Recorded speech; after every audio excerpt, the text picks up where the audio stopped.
Dès sa première apparition sur la loggia de Saint-Pierre de Rome, quelque chose avait changé. Un style nouveau, une proximité, une simplicité en forme de rupture. En seulement quelques secondes, quelque chose d'assez indéfinissable. Catholique ou pas, croyant ou pas, le pape François marque les esprits en ces temps tourmentés. On aurait pu croire à une image, à un message savamment orchestré, l'œuvre bref de communicant. La réponse, il l'a apportée lui-même. Jorge Mario Bergoglio a confirmé qu'il souhaitait bouger les lignes, réveiller une église qui s'était endormie, au point de réveiller les ennemis de la réforme, mais pas seulement. Le pape François dérange, au Vatican et hors les murs. Les équipes de 13h15 ont voulu en savoir plus sur celles et ceux qui souhaiteraient stopper ces nouvelles ambitions. Qui sont-ils? Certains, vous allez le voir, témoignent face caméra pour la première fois. Voici le document de ce dimanche, direction Rome, avec Lionel Feuerstein, Karine Comazzi, Patrice Brugère et Nicolas Berthelot.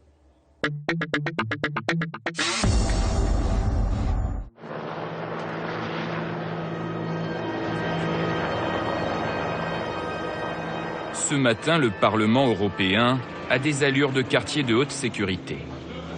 Le pape François est attendu à Strasbourg et le chef du protocole est sur les dents. Vous avez les badges? C'est un jour particulier aujourd'hui? Bien sûr, c'est un jour un peu spécial. Inviter quelqu'un qui, d'une façon ou d'une autre, lidère 1000 millions de personnes au monde, c'est quand même, je dirais même politiquement intéressant. Au même moment à Rome, sous l'escorte des unités spéciales de la police italienne, le pape arrive sur le tarmac.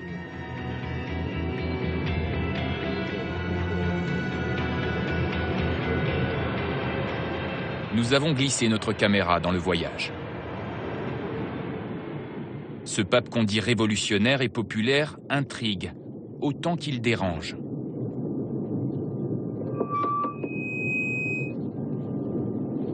Ringrazio Padre Lombardi, buongiorno a tutti, ringrazio voi, questa compagnia. Spero che non sia troppo faticosa per voi, poco tempo e tante cose. Peut-on dire que vous êtes un pape social-démocrate? Caro, questo è un riduzionismo. Ma io mi sento in una collezione di insetti lì. Io non oso qualificarmi di una o altra parte. Io oso dire che questo viene del Vangelo. Questo è il messaggio del Vangelo. Grazie. L'État islamique menace une grande partie de la Méditerranée, mais il menace également Rome et votre personne. Pensez-vous qu'il faille ouvrir un dialogue avec les extrémistes ou bien est-ce peine perdue? È vero, il terrorismo è una realtà ma che minaccia. Con il terrorismo si deve lottare, fermare l'aggressore ingiusto, si deve fare col consenso internazionale. Nessun paese ha il diritto per conto suo di fermare un aggressore ingiusto. Grazie tante, non dimenticare di pregare per me. Derrière ce grand sourire se cache un peu d'inquiétude. Car depuis quelques mois, ce pape réformateur se sait menacé. À l'extérieur du Vatican, il y a le groupe État islamique et la mafia qui ont juré sa perte. À l'intérieur, des cardinaux frondeurs qui regrettent déjà son élection. Le chef de l'Église catholique est-il allé trop loin? Prend-il trop de risques?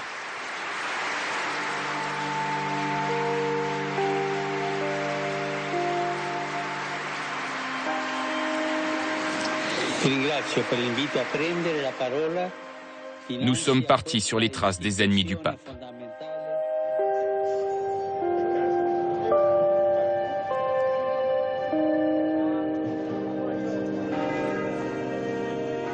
Pour comprendre le climat qui règne au Vatican en ce moment, il faut prendre un peu de hauteur.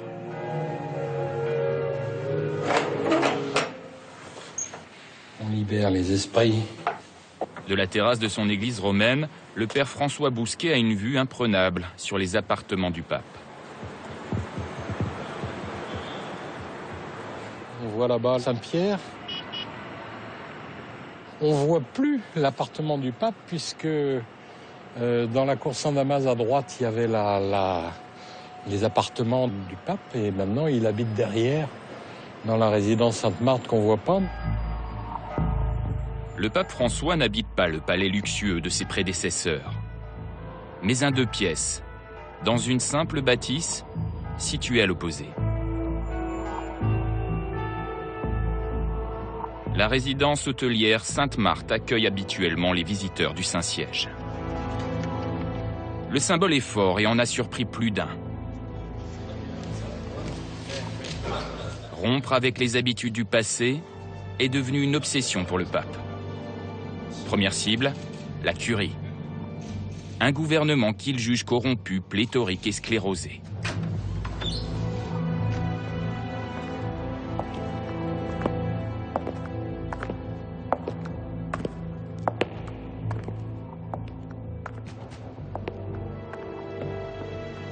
Le 22 décembre dernier, François débarque dans le palais pontifical le pas décidé. Il a convoqué ses princes cardinaux pour une petite mise au point. En guise de vœux de Noël, ils vont recevoir une volée de bois vert dans un langage inédit dans l'histoire du Vatican.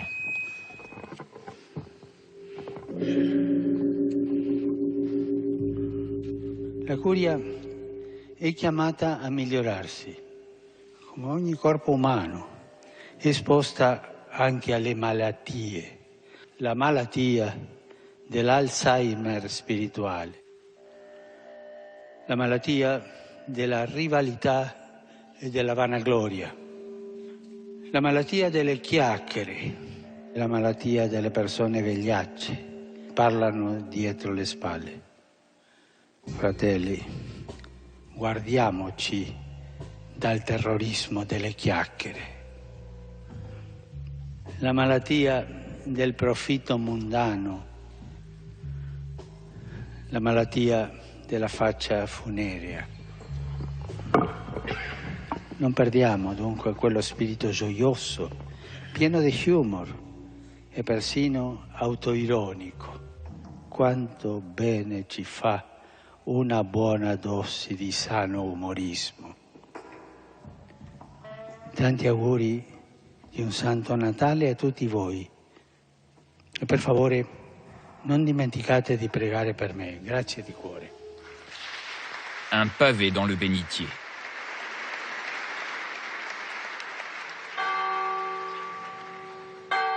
Depuis, les cardinaux sont murés dans le silence. Mais certains en ont gros sur le cœur. Un des plus influents a finalement accepté de nous recevoir. Francese per Cardinal Burke. Le cardinal Burke est américain, ultra-conservateur et proche de l'ancien pape Benoît XVI. On est ravis de vous rencontrer, que vous nous accordiez un peu de votre temps. Vous êtes un immense admirateur de Joseph Ratzinger, de Benoît XVI. Oh oui. Vous avez les œuvres complètes. Dans toutes les qualités de Benoît XVI, je pense que la plus splendide d'être un maître de la foi. Quando c'è confusione o c'è contestazione e tutto, io farò molto da lui, specialmente questioni della liturgia, ma anche altre questioni dottrinali. Adesso devo abituarmi a un nuovo Papa. C'est difficile, sincèrement. Le cardinal n'est pas en odeur de sainteté auprès du nouveau pape. Il était dans l'Assemblée le jour où François a envoyé ses flèches contre la curie. Certamente ho sentito qua e là qualche barzelletta dicendo ma quante malattie ha lei? Non so, sarà commentato per qualche tempo. L'opposition entre les deux hommes remonte au mois d'octobre, lors du synode sur la famille.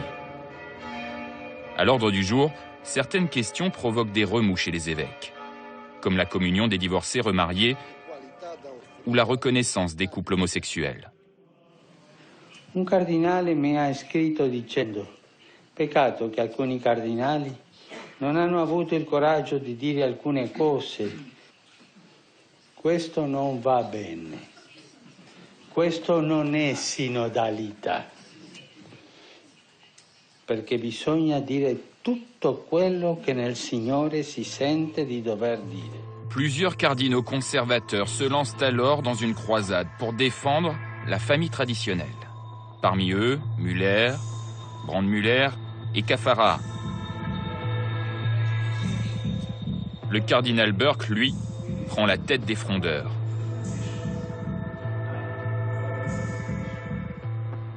Les débats sont très animés, houleux. Non posso accettare che si può dare la comunione a una persona che sta vivendo in un'unione irregolare perché è adulterio. Sulla questione di persone dello stesso sesso, questo non ha niente da fare con matrimonio. Questo è una sofferenza che alcune persone hanno di essere attratti contro la natura sessualmente a persone dello stesso sesso, ma dobbiamo aiutarli a vivere castamente, ma no, questo non c'entra con il matrimonio e la famiglia, è una questione da parte. La réponse au souverain pontife est claire. C'est un rejet de ce qu'avait dit François en juillet 2013. Si une personne est gay, qu'elle cherche le Seigneur et qu'elle est de bonne volonté, qui suis-je pour la juger?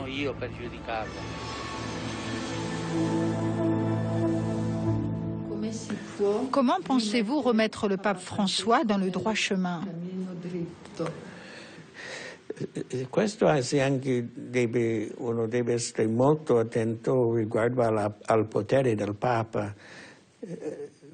La frase classica è che il Papa ha la plenitudine, la pienezza del potere. Questo è vero, ma non è potere assoluto. Il suo potere è al servizio della dottrina della fede, e così il Papa non ha il potere di cambiare l'insegnamento, la dottrina. De manière un peu provocante, peut-on dire que le vrai gardien de la doctrine, c'est vous, et pas le pape François? Noi lasciamo da parte la questione del Papa, e nella nostra fede è la verità della dottrina che ci guida. Si jamais le pape François persiste dans cette direction, que ferez-vous?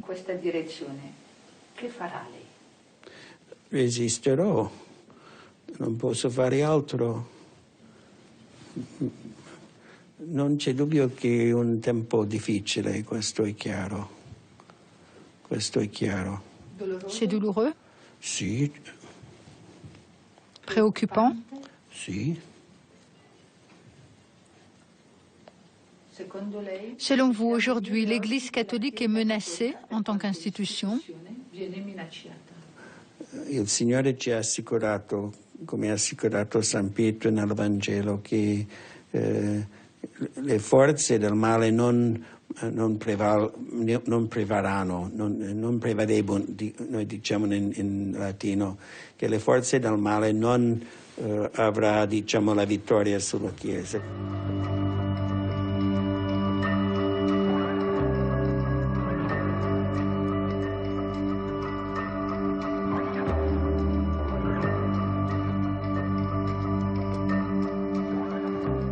Alors finalement, François, c'est votre ami?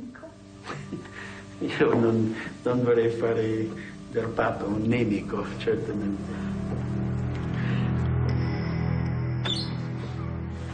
Des ennemis, François s'en est fait dans la curie, mais aussi dans la presse. Le célèbre journaliste, spécialiste du Vatican, Sandro Magister, lui n'hésite pas à contester publiquement les décisions de François.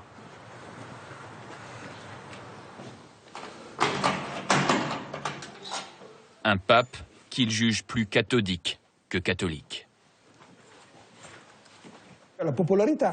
Sa popularité, elle lui profite d'abord à lui, plutôt qu'à l'Église. Il faut bien distinguer les deux. C'est sa popularité à lui. Et souvent, il l'utilise même contre l'Église. Il se présente, lui, comme le bon pape, face à la curie et l'Église, pleine de vices. Vous pensez que c'est un pape narcissique? Ça n'engage que moi, mais je dirais que oui. Si le conclave avait lieu aujourd'hui, serait-il réélu?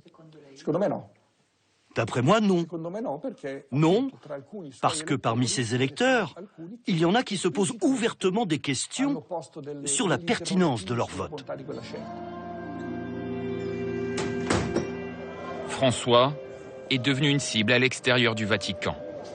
Depuis son élection, certains magistrats italiens affirment qu'il est désormais dans le collimateur de la mafia.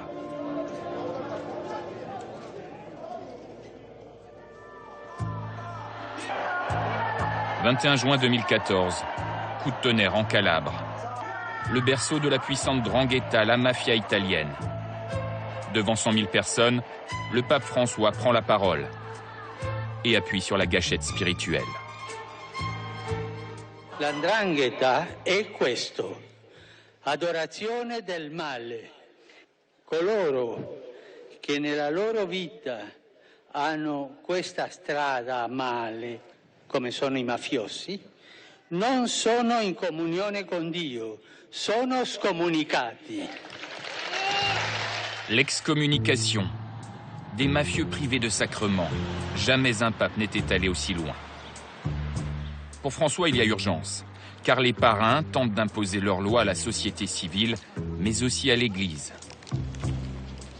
À la RAI, la télévision italienne, nous retrouvons le journaliste d'investigation Paolo Mondani.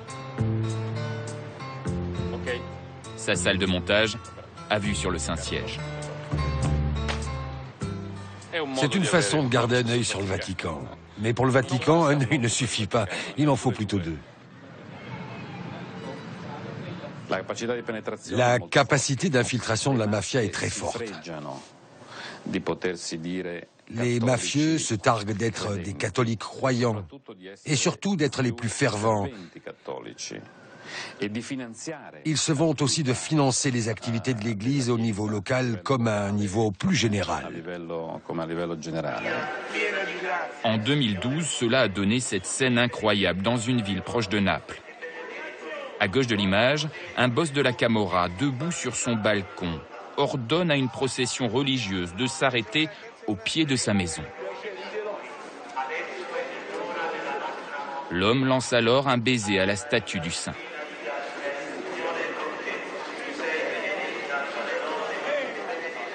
Le cortège s'immobilise de longues minutes. Le maire est scandalisé et quitte la procession. Non, non, non, ça ne va pas, ça ne va pas. Je ne savais pas qu'il ferait un arrêt ici.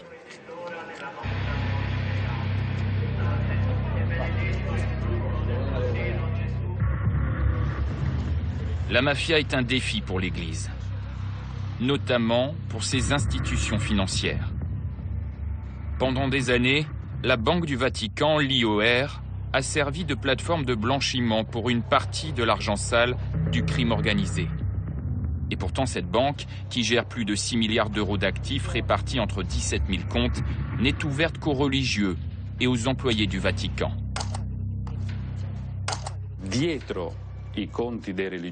Derrière des comptes de religieux se cachaient d'autres personnes qui, en réalité, apportaient leur argent à l'OIR et qui ont utilisé cette banque comme le plus grand paradis fiscal au cœur de l'Europe. Pourquoi le plus grand? Car il a la couverture de la plus haute autorité morale du monde. Une instance de contrôle et d'enquête a été mise en place, avec à sa tête un laïc, le Suisse René Brulart. Du coup, depuis 2011, on est passé d'une seule opération financière suspecte à plus de 200 signalés sous l'ère du pape François. Ces chiffres ne signifient pas du tout qu'il y a plus d'activités de blanchiment au Vatican. Au contraire, cela veut dire que le système marche. Pour l'instant, les cas sur lesquels nous enquêtons, ce sont des suspicions de fraude et non pas des faits avérés. Si vous regardez les statistiques, ce sont bien des suspicions. Pour l'heure, une demi-douzaine d'affaires feraient l'objet d'une enquête poussée. Parmi elles, il y en a une qui a révolté le pape début 2013. L'affaire de Monseigneur Nunzio Scarano. Un prêtre jet-set, ami des puissants et chef comptable de l'APSA, la banque chargée du patrimoine du Saint-Siège. Le prélat se serait enrichi en toute illégalité. Propriétaire d'un palais de 17 pièces à Salerne, près de Naples.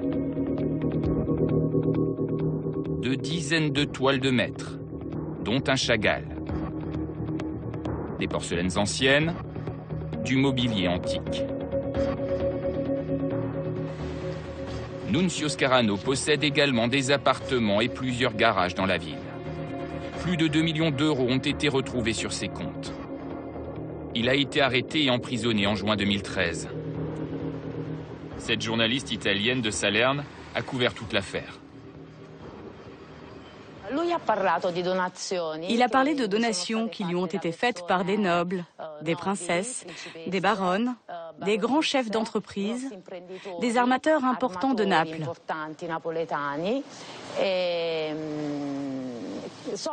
De l'argent qui lui aurait permis de réaliser son rêve, qui était, paraît-il, de créer une maison pour des patients en stade terminal ici à Salerne.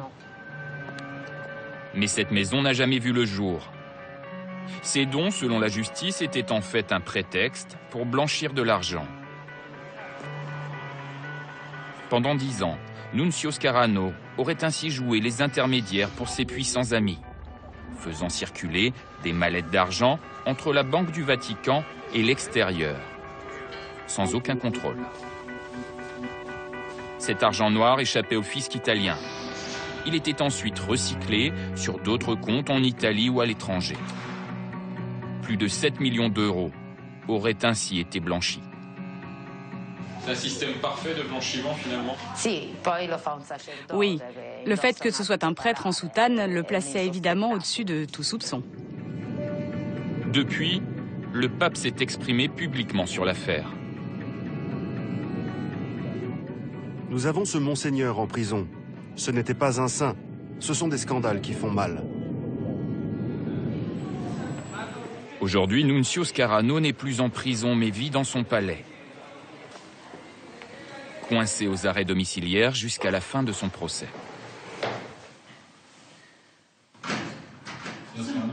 Bonjour, Monseigneur Scarano. Nous aurions aimé vous rencontrer. France 2. Buongiorno, siamo qua. Che cosa ne pensa di chi dice che ha tolto soldi alle persone? Nous insistons à l'interphone pour lui parler. Je ne peux répondre à aucune question. Pourquoi vous ne pouvez pas répondre? Parce qu'il y a une procédure en cours, donc adressez-vous à mon avocat. Mais juste en 2 mots, comment vous sentez-vous? Mal. Est-ce que vous regrettez ce qui s'est passé? Je ne peux pas répondre, je suis désolé, je vous remercie, mais je ne peux pas. Merci. Le banquier du Vatican ne nous en dira pas davantage.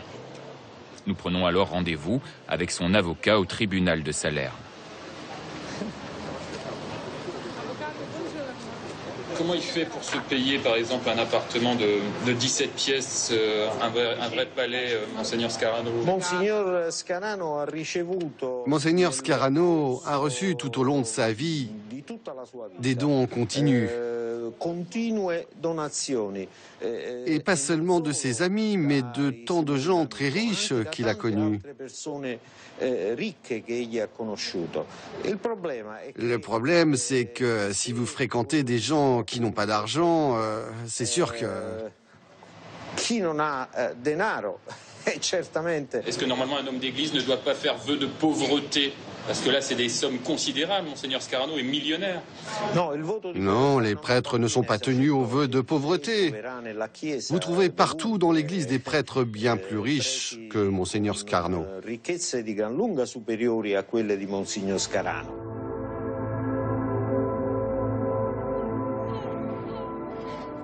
Ma c'è una uscita, una porta d'uscita per i corrotti? Sì. Questa è la porta d'uscita per i corrotti politici, per i corrotti affaristi e per i corrotti ecclesiastici. Chiedere perdono. Depuis des années, il y a un curé qui n'a jamais fait fortune et qui lutte contre la corruption. Il nous a donné rendez-vous dans les Pouilles, au sud de l'Italie. L'homme d'église ne se déplace qu'en voiture blindée. Don Luigi Ciotti, ce prêtre ouvrier de Turin, est un symbole de l'antimafia. Oh, un po' di colore, finalmente. Eccoli qua, di nuovo, tutti, ciao. Ciao. Ciao, carissimo. Ciotti est aussi un proche du pape. Questa è la foto che ti dicevo. Ah, una bella è quella che ci diamo la mano a lui. Sì. Vai, fai il primo piano, fai.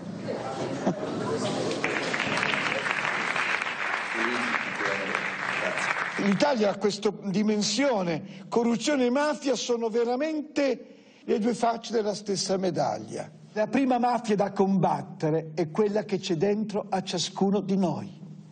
Noi abbiamo risposto prendo la cooperativa. Don Ciotti est à la tête de Libera, une association qui utilise les biens confisqués de la mafia. Les maisons des mafieux deviennent ainsi des centres d'accueil pour les migrants ou des personnes handicapées.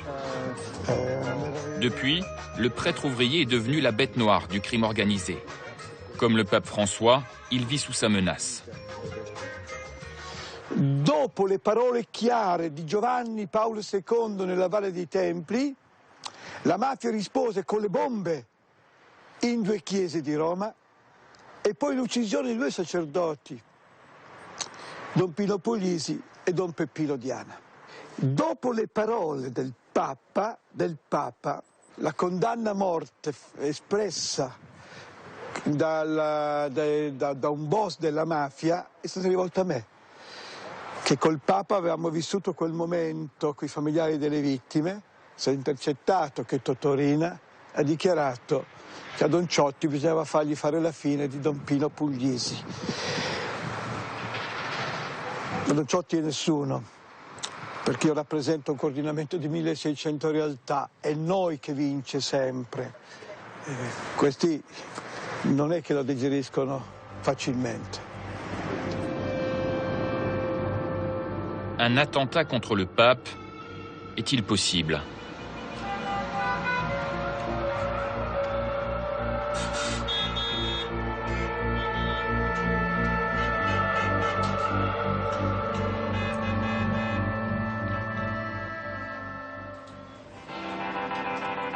En ce dimanche pluvieux à Rome, ils sont un peu moins nombreux à se presser place Saint-Pierre pour écouter l'Angélus dominical du pape. Mais après les attentats de Paris, les services de sécurité sont en alerte.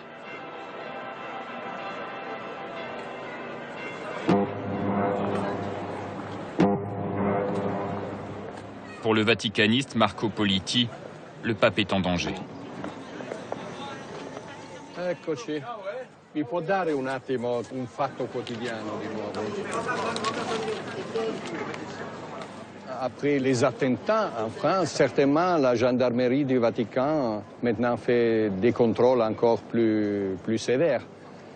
Parce qu'on sait que le califat, le Daesh, a fait une vidéo pour dire qu'il faut conquérir Rome. Et on a montré le drapeau noir des islamistes sur Saint-Pierre.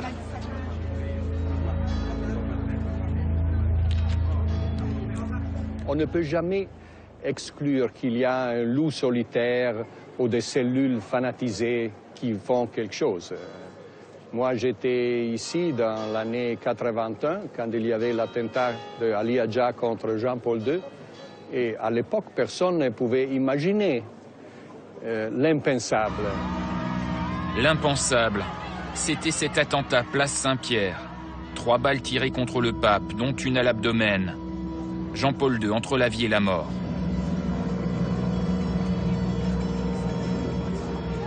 Un acte commis pour des raisons obscures par un jeune Turc de 23 ans, Ali Akça. Jean-Paul II ira le voir en prison 2 ans plus tard pour lui offrir son pardon. Ali Akça est aujourd'hui un homme libre qui vit en Turquie, à 1 heure d'Istanbul. L'homme a accepté de nous recevoir et de nous donner son sentiment sur le pape François.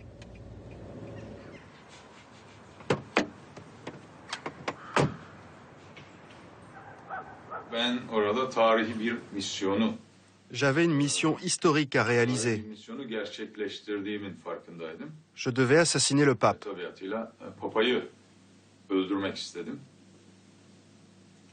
Et ensuite, je devais me suicider. Mais on m'en a empêché.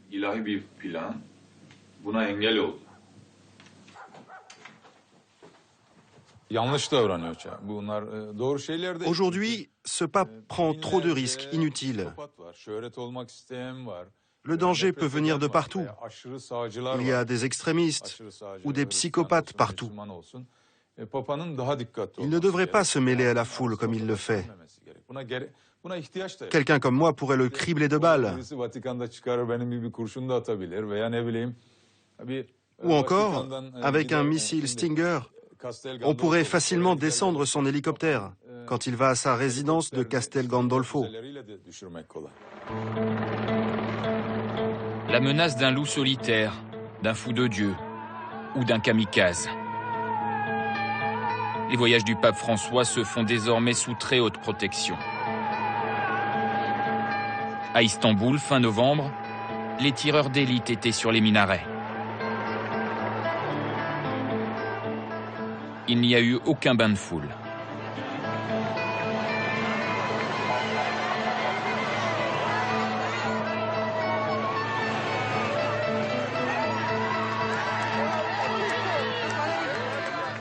Et pourtant, le pape est venu en messager de paix, multipliant les gestes de respect envers ce pays de 75 millions de musulmans. Dans la mosquée bleue, il a même prié longuement aux côtés du grand moufti en direction de la Mecque.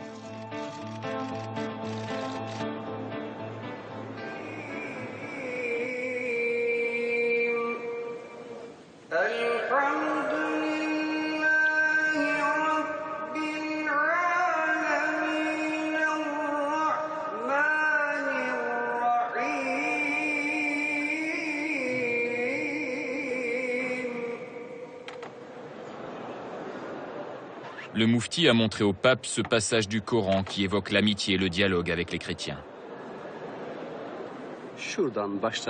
Ça va de là jusqu'à là.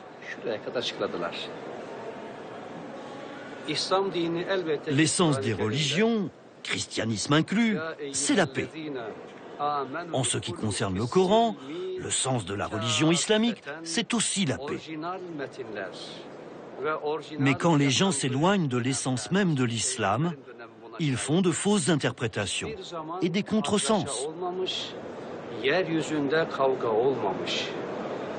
qu'il pense que ce pape est bon pour le dialogue entre les musulmans et les chrétiens? Ce sont des questions qui me dépassent, alors je préfère ne pas y répondre.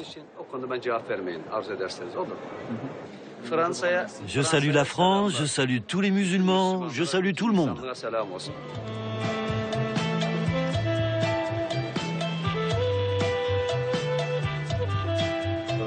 La Turquie accueille chaque jour des centaines de chrétiens d'Irak et de Syrie fuyant la guerre.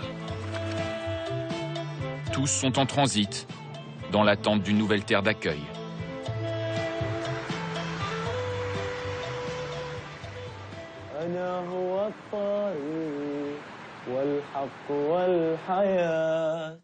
La famille de Martin vit ici depuis 6 mois.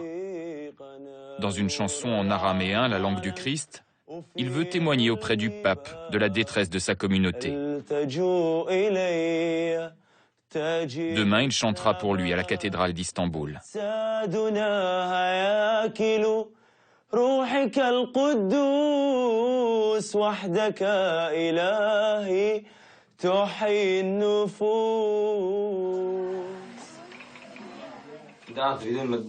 Avant toute chose, vu la situation actuelle en Turquie, je souhaite que le pape rentre en toute sécurité en Italie.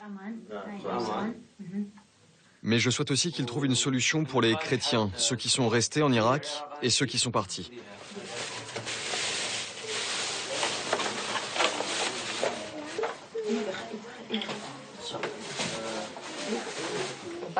On vivait à Bagdad, mais à cause des événements, on a quitté Bagdad pour Mossoul. Mais c'était pareil à Mossoul. Bombardements, terrorisme, persécution des chrétiens. On est donc parti vivre à Kramlesh, un village dans la périphérie de Mossoul. On y est resté jusqu'à ce que Daesh arrive. Après, on est venu ici.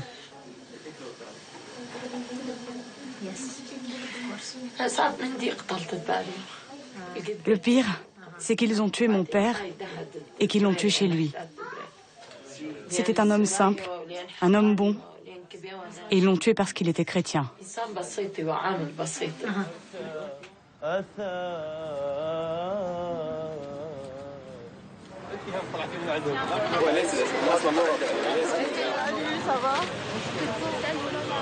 Nous retrouvons devant la cathédrale Martin et son amie Dalia. C'est pas mal. Je suis impatiente. Pas stressée, impatiente, parce que je vais voir le pape.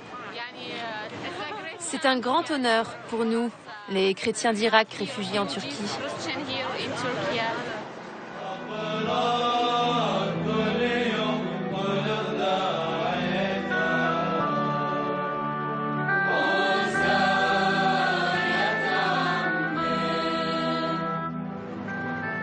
La cathédrale d'Istanbul est la dernière étape de ce voyage en Turquie.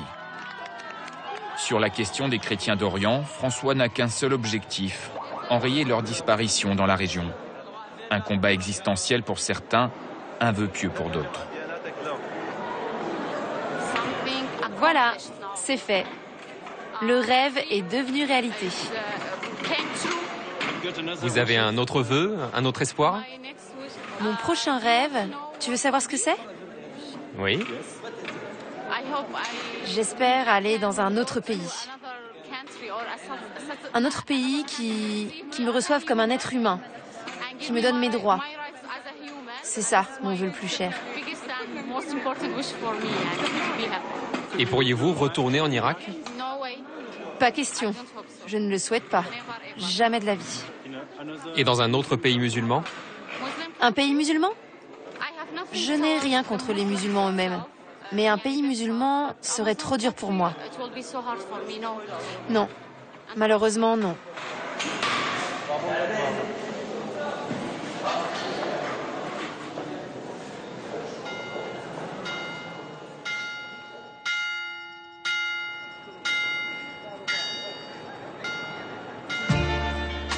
Combien de temps tiendra le pape François au milieu des loups? S'interroge aujourd'hui l'écrivain Marco Politi. Il y a quelques semaines, il y avait un prêtre qui lui a dit « Tu sais que tu es dans un endroit où on te peut tuer ». Et le pape a répondu en souriant « Ah, ça serait la meilleure chose pour moi ». Ça veut dire qu'un chrétien est prêt à témoigner avec sa vie pour l'évangile et pour les valeurs de l'évangile. Si ça arrive, d'autres prendront derrière le flambeau, je pense. Très populaire, soutenu par l'immense majorité des fidèles catholiques, le pape ne semble pas vouloir s'arrêter au milieu du chemin.